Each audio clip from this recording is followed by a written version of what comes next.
Hi, my name is Shauna of Sense Mindful Integration, and welcome to my YouTube channel. I have 15 years of experience in early childhood education, including 8 of those as an early childhood education trainer, and 4 of those years, as of the filming of this video, as a trauma-informed care trainer.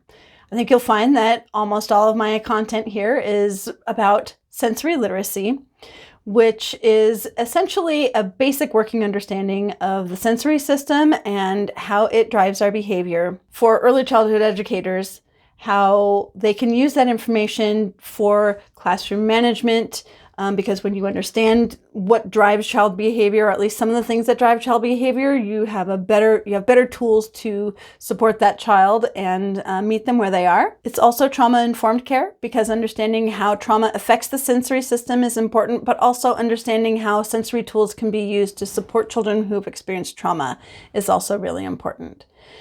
Sensory literacy is also key to emotional self-regulation, and additionally, it is cultural responsiveness, because understanding how different cultures process their emotions is sensory literacy, because most of us process our emotions through our sensory system in one way or another. Please feel free to subscribe to this channel if you would like more information, and click the link to my free training, which talks about sensory literacy in early childhood classrooms and why it's so important. Remember to mind your senses.